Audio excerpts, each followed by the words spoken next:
আসসালামু আলাইকুম everyone, welcome back to my channel. আজ আমি তৈরি করে দেখাবো ওভেন ছাড়াই চুলায় ননস্টিকের প্যানে বেকারির মতন সফট ব্রেড অথবা পাউরুটি। এই ব্রেডটা তৈরি করা কিন্তু অনেক সহজ এবং খেতেও একদম দোকানের কেনা ব্রেডের মতনই। আশা করছি আমার আজকের এই রেসিপিটি আপনাদের ভালো লাগবে। ভালো লাগলে প্লিজ আমার চ্যানেলটি সাবস্ক্রাইব করবেন এবং ভিডিওটিতে একটি লাইকও করবেন। তাহলে চলুন এবার দেখে নেওয়া যাক ব্রেড তৈরির রেসিপিটি।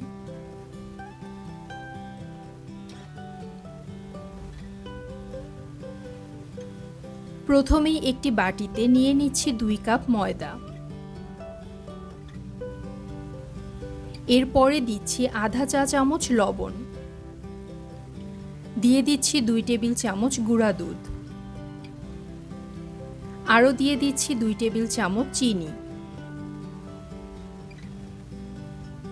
এবারে সবকিছু ভালোভাবে একবার মিক্স করে নিচ্ছি।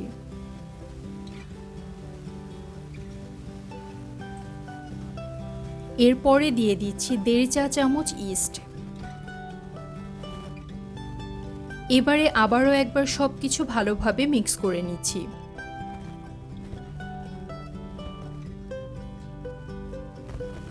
এরপরে অ্যাড করব কুসুম গরম পানি। পানিতে আঙুল ডুবালে তাপটা যাতে সহ্য করা যায় এরকম তাপমাত্রার পানি ব্যবহার করতে হবে। ফুটন্ত গরম পানি কিন্তু ব্যবহার করা যাবে না। এবারে অল্প অল্প পানি নিয়ে একটা স্টিকি ডো তৈরি করে নিতে হবে।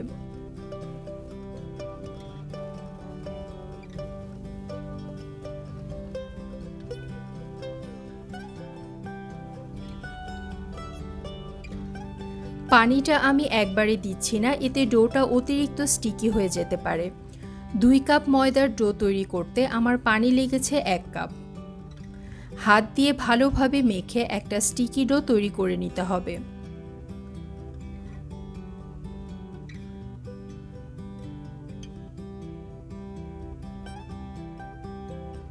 ডোটা যখন এরকম স্টিকি হয়ে যাবে তখন অ্যাড করে দিতে হবে 2 টেবিল চামচ তেল।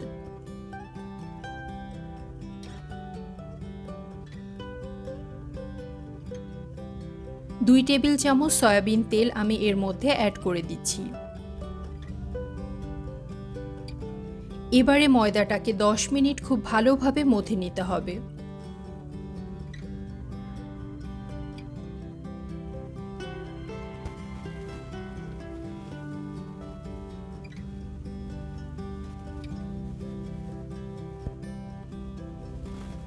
মাখতে মাখতে আবারও যখন স্টিকি হয়ে আসবে তখন দিয়ে দিচ্ছি আরও 1 টেবিল চামচ তেল।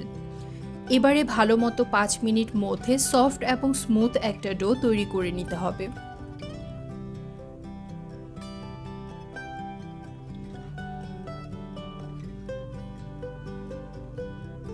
দেখতেই পাচ্ছেন খুব সুন্দর স্মুথ একটা ডো কিন্তু তৈরি হয়ে গিয়েছে।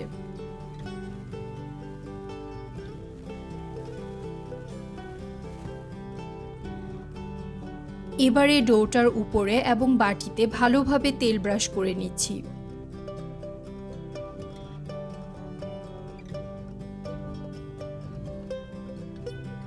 এবারে একটা প্লাস্টিক র্যাপার অথবা যে কোনো ঢাকনা দিয়ে খুব ভালোভাবে ঢেকে নিতে হবে।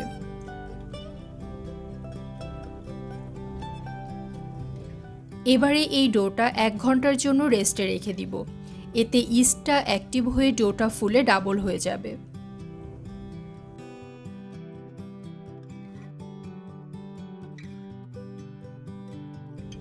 ফিরে এলাম 1 ঘন্টা পর। দেখতেই পাচ্ছেন ডোটা ফুলে ডাবল হয়ে গিয়েছে। উপরের পেপারটা সরিয়ে নিচ্ছি। হাত দিয়ে চেপে ডোর ভিতরের বাতাসটা বের করে দিতে হবে।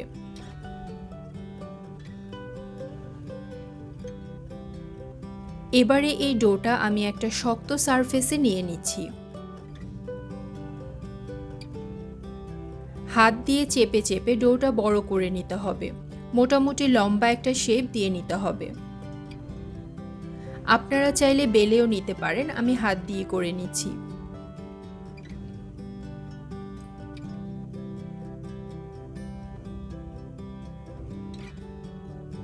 এবারে উপর থেকে ভাঁজ করে হাত দিয়ে চেপে চেপে চারদিক থেকে সিল করে দিতে হবে।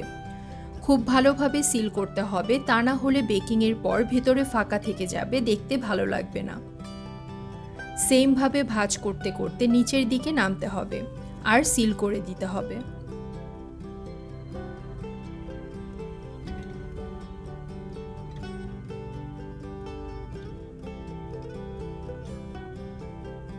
সবশেষে নিচের পার্টটা ডোয়ের সাথে হাত দিয়ে চেপে চেপে সিল করে দিতে হবে।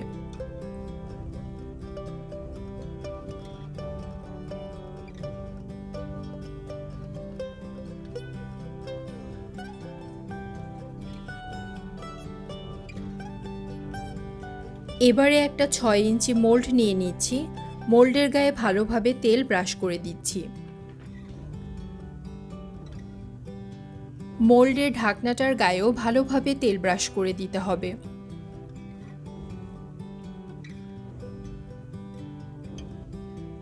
এরপরে ডোটা মোল্ডের ভিতরে বসিয়ে দিচ্ছি। এবারে আবারও ভালোভাবে ঢেকে ডোটা 30 মিনিটের জন্য রেস্টে রাখতে হবে।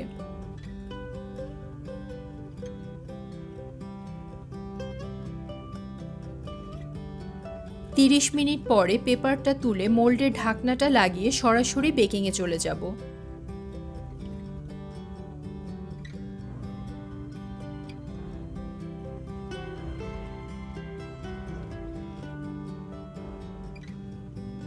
বেকিংয়ের জন্য চুলায় বসিয়ে দিয়েছি একটা ননস্টিকের প্যান। এবারে ঢাকনা দিয়ে ঢেকে প্যানটা মিডিয়াম হিটে 10 মিনিট প্রিহিট করে নেব। 10 মিনিট পরে ঢাকনাটা তুলে ভেতরে একটা স্ট্যান্ড বসিয়ে দিচ্ছি। এরপর স্ট্যান্ডের উপরে মোল্ডটা বসিয়ে দিচ্ছি। এবারে ঢাকনা দিয়ে ঢেকে দিচ্ছি এবং ঢাকনার গায়ের ছিদ্রটা একটা কাগজ দিয়ে বন্ধ করে দিচ্ছি। এবারে চুলার হিটটা মিডিয়াম টু লোতে রেখে বেক করে নেব 40 মিনিট। বারবার মোল্ডের ঢাকনা খুলে কিন্তু চেক করা যাবে না, তাহলে উপরে বেকারির মতন কালারটা আসবে না।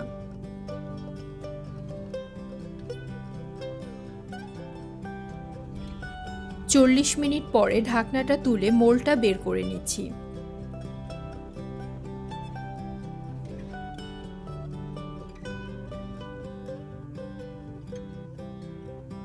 মোল্ডটা কয়েকবার জোরে জোরে ট্যাপ করে নিচ্ছি, এতে করে মোল্ডের গা থেকে ব্রেডটা সরে আসবে এবং সহজেই মোল্ড আউট করা যাবে।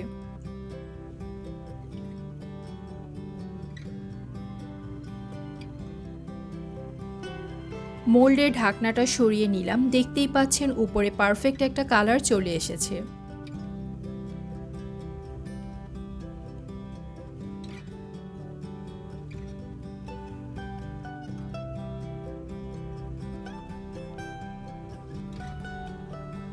তৈরি হয়ে গেল একদম দোকানের মতন সফট ব্রেড।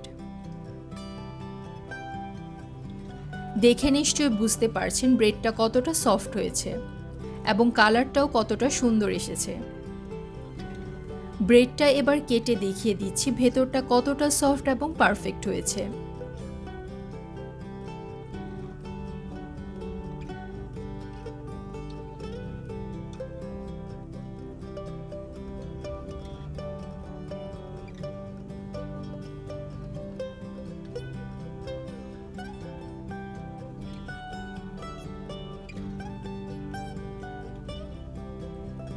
কোনো রকম ঝামেলা ছাড়াই বাসায় বানিয়ে দেখতে পারেন এই সহজ ব্রেডটি। আমার আজকের রেসিপিটি ভালো লেগে থাকলে প্লিজ আমার চ্যানেলটি সাবস্ক্রাইব করবেন এবং ভিডিওটিতে একটি লাইকও করবেন। আজ এখানেই শেষ করছি। সবাই ভালো থাকবেন, সুস্থ থাকবেন। আল্লাহ হাফেজ।